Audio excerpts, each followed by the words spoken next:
नमस्कार बच्चों, आपका पहला कदम एक कोशिश में मैं ममता थपलियाल स्वागत करती हूँ।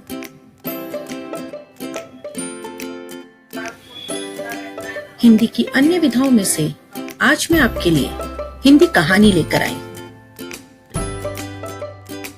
आज की कहानी एक मनोरंजक कहानी है और जिसका नाम है गटरू गधा। इस कहानी में मुख्य रूप से दो पात्र हैं, गटरू गधा और व्यापारी। गधे के विषय में आपने बहुत सारी बातें सुनी होंगी, सुस्त, बेवकूफ, आलसी, और इन्हीं विशेषताओं के कारण यदि हम किसी इंसान को गधा कह दें तो वह बुरा मान जाता है। मगर आपको पता है, वह अपने बड़े कानों के कारण रेगिस्तान में एक गधे की आवाज 60 मील की दूरी से सुन सकता है।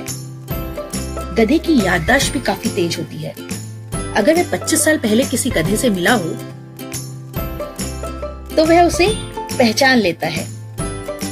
घोड़ों की तुलना में गधे अपने लिए फैसले लेने के लिए स्वतंत्र होते हैं। गधे उन गतिविधियों में हिस्सा नहीं लेते जिनमें उन्हें खतरा महसूस होता है।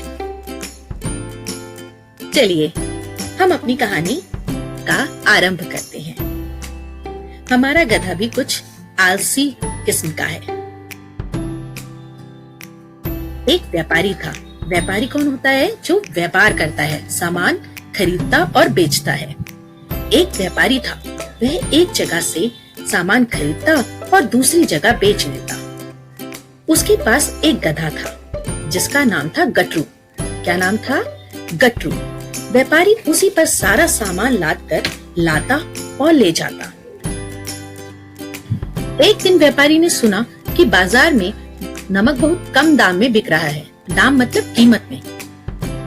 जब हम कोई चीज सामान खरीदते हैं या बेचते हैं तो हम कुछ रुपए देते हैं, तो उसी जो जितना रुपया हम जिस चीज के लिए देते हैं वही उसकी कीमत होती है, दाम होता है। उसने बहुत सा नमक खरीदा और गटरू की पीठ पर लाद दिया। लादना का मतलब होता है जब आपकी इच्छा के विरुद्ध आप पर क्षमता से अधिक भार डाल देना लादना कहलाता है। आज मालिक ने यह क्या खरीदा है? यह तो इतना भारी है कि मैं उठा भी नहीं सकता। गटरू रास्ते में सोचता जा रहा था। गटरू किसी तरह पैर घसीटता हुआ अपने मालिक के साथ धीरे धीरे बढ़ने लगा। कुछ दूरी पर एक नदी थी। वह उसे पार करने लगे कि अचानक गटरू फिसलकर पानी में गिर गया। किसी तरह वह उठा। गटरू को लगा कि पीठ का बोझ अर्थात भार, पीठ का बोझ बहुत कम हो गया है। वह बहुत खुश हुआ। कुछ दिन बाद व्यापारी फिर गटरू को साथ लेकर नमक खरीदने गया। इस बार भी बोझ बहुत अधिक था। वह जब गटरू नदी पार करने लगा तो वह जानबूझकर फिर उसी जगह पे फिसला। नमक नदी के पानी में घुल गया और उसकी पीठ का भार कम हो गया। व्यापारी गधे की चालाकी समझ गया। चालाकी का अर्थ होता है वह काम जो किसी को धोखे में डालकर अपना काम निकलवाने के लिए किया जाए। और यहाँ पर गटरू गधा क्या चालाकी कर रहा था? वह बार बार उसी जगह पर जाकर फिसलता जहाँ पर उसका बोझ कम हो जाता था और बोला, ठीक है, मैं भी इस आलसी गधे को सबक सिखाऊंगा। इसने मेरा बहुत नुकसान किया है। अगली बार व्यापारी ने कुछ रुई खरीदी और गधे की पीठ पर लाद दी। गटरू ने सोचा, इस बार भार बहुत कम है, पानी में घुलकर तो यह भी कम हो जाएगा।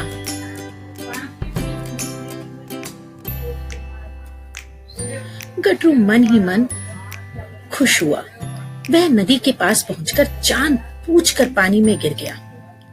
धीरे धीरे रुई में पानी भरने लगा और वह अधिक भारी होती चली गई।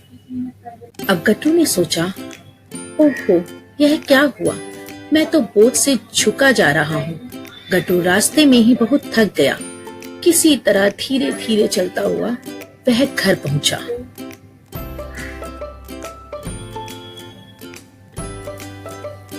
तो बच्चों, इस कहानी से हमें क्या शिक्षा मिलती है कि हमें काम से जी नहीं चुराना चाहिए।